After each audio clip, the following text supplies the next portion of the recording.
तो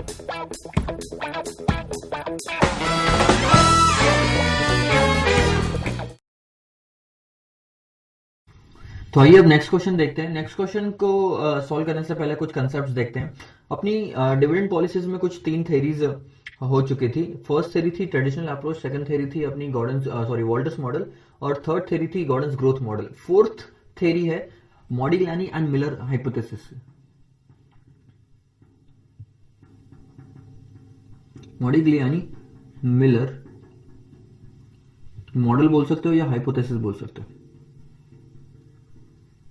जैसे कि हमने डिस्कस किया वॉल्टर्स मॉडल में, वॉल्टर बोलता है कि मार्केट प्राइस डिसाइड होती है अर्निंग्स पे, गॉर्डन बोलता है मार्केट प्राइस डिसाइड होती है डिविडेंड पे, यानी वो रिटेंशन वाला पार्ट हटा देता है, सिर्फ डिविडेंड। और मॉडिग्लानी बोलता है डिविडेंड भी काम का नहीं, यानी आप डिविडेंड पेमेंट करो, डिविडेंड पेमेंट मत करो, कंपनी की मार्केट वैल्यू चेंज नहीं होगी। I am saying market value change नहीं होगी, प्राइस जरूर चेंज होगी, पर शेयर प्राइस तो चेंज होगी, वैल्यू नहीं चेंज होगी। तो कुछ कंसेप्ट देखते हैं। पहले मान लो तीन फॉर्मूले इसमें,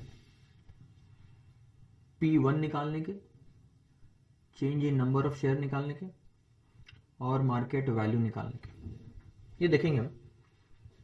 तो मान लो ये टाइमलाइन है, 0 पॉइंट ऑफ टाइम और 1 ईयर। यहां की मार्केट प्राइस को बोलता हूं मैं P0, तो ये हो गया P1। यहां पे जो डिविडेंड पे कर रहे हैं D0, तो ये हो गया D1। यहां जो नंबर ऑफ शेयर है वो N0, तो ये हो गया N1। ठीक है।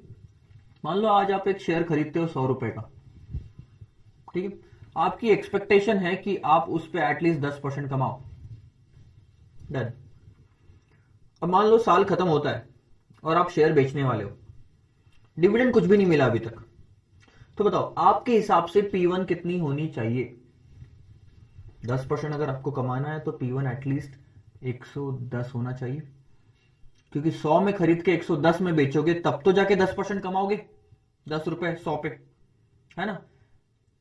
तो आपके हिसाब से प्राइस कितनी होनी चाहिए थियोरेटिकली स्पीकिंग, 110। और ये कैसे कैलकुलेट हुआ, P0 into 1 plus cost of equity, 100 into 1.1, 110 confirm. तो इस तरह से ये P1 कैलकुलेट करेंगे। ये फॉर्मूला समझ में आ गया। दूसरा टॉपिक, मान लो इसी में हम एक चेंज करते हैं। आपने 100 रुपए पे इन्वेस्टमेंट किया, 10% एक्सपेक्ट कर रहे हो कि रिटर्न मिले। मंथ खत्म हुआ, सॉरी ईयर खत्म हुआ, और आपको डिविडेंड मिला है 5 रुपए का, 5 रुपए आ गए। अब आप शेयर बेचने वाले हो, साल के एंड में शेयर बेचने वाले हो। आपके हिसाब से अब शेयर की प्राइस कितनी होनी चाहिए, आपको कितना कमाना था 100 रुपए पे, आपको कितना कमाना था 10, जिसमें 5 रुपए डिविडेंड का आ चुका है। बाकी 5 आप कहां से कवर करना चाहोगे, कैपिटल एप्रिसिएशन से। तो कम से कम शेयर की प्राइस कितनी होनी चाहिए 105। तो 5 रुपए कैपिटल एप्रिसिएशन से मिले, 5 रुपए डिविडेंड से मिले, इस तरह से 10 रुपए कंप्लीट हुए और आपको 10% रिटर्न मिला। तो अब फॉर्मूला क्या हो जाएगा, same P1 is equal to P0 1 plus cost of equity minus D1, 110 minus 5, 105। तो डिविडेंड मिला है तो 5 रुपए आ जाएंगे, नहीं मिला तो 110। सो बेसिकली मॉडिग्लानी मिलर में पहला फॉर्मूला ये हो गया आपका कि P1 क्या होनी चाहिए। दूसरा फॉर्मूला है change in number of share और मार्केट वैल्यू। ठीक है। तो ध्यान दो, एक सिचुएशन लेते हैं हम। मान लो कंपनी की अर्निंग्स है यहां पे 10 करोड़ की, कंपनी के नंबर ऑफ शेयर थे यहां पे कुछ 1 करोड़, कंपनी के पास इन्वेस्टमेंट की अपॉर्चुनिटी है यहां पे कुछ मान लो 15 करोड़ की। ठीक। तो अब आपको क्या बताना है, कंपनी को इन्वेस्टमेंट के लिए कितने पैसे चाहिए 15 करोड़, कंपनी ने कमाया कितना 10 करोड़, लेकिन ये अर्निंग के दो हिस्से होते हैं, कुछ रिटेंशन होता है, कुछ डिविडेंड में बांट दिया जाता है। डिविडेंड बांटा क्या हमने, हाँ बांटा, कितना 5 रुपए पर शेयर। कितने टोटल शेयर थे 1 करोड़, तो कितना टोटल बांटा होगा 5 करोड़। तो 10 में से 5 तो चले गए। देखो फंड्स कितने चाहिए थे हमें, 15 करोड़।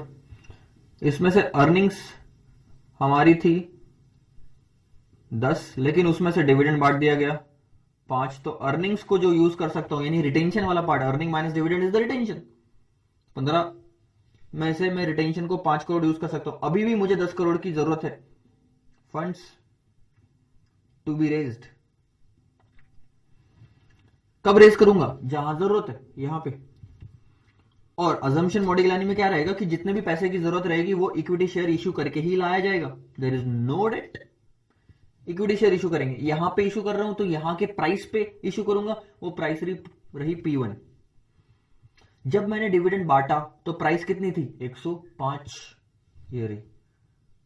तो 105 से आप डिवाइड कर दो तो आपको पता चल जाएगा आपको और कितने शेयर्स इशू करने की जरूरत है। तो 10 करोड़ डिवाइड बाय 105, वो आता है आपका 0.095238, यानी कि 95,000, यानी इतना करोड़, हाँ इतने करोड़ इंटू 1 2 2 2 1, यानी कि 9,52,380 या 381 शेयर्स और इश्यू करने की जरूरत है आपको।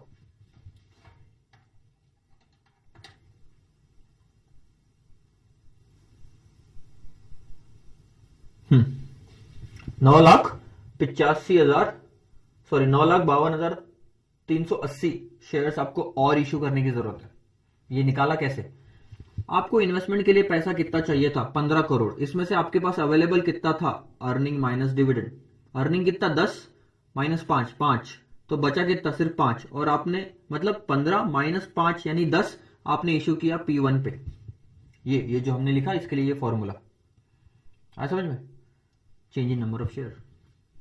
और मार्केट वैल्यू कैसे निकालना है, मार्केट वैल्यू कहां निकालना है, मार्केट वैल्यू यहां निकालना है, मार्केट वैल्यू यहां निकालना है। अगर आपको मार्केट वैल्यू यहां निकालना है तो N1 इंटू P1, सिंपल। उस दिन की प्राइस, उस दिन मेरे नंबर ऑफ शेयर कितने थे, देखो N1 इंटू P1। N1 कितने, N1 कैसे निकालोगे, बोल सकता हूं N0, यानी कि मेरे बिगिनिंग में कितने शेयर्स थे, प्लस मैंने और कितने इश्यू किए, तो मेरे टोटल एंडिंग में इतने शेयर्स हो जाएंगे। मेरे बिगिनिंग में शेयर थे 1 करोड़, प्लस मैंने 0.095238 और इश्यू किए, तो मेरे क्लोजिंग में इतने शेयर होंगे, that is N1 into P1 कितना था आपका 105, तो ये आ जाएगी आपकी मार्केट वैल्यू।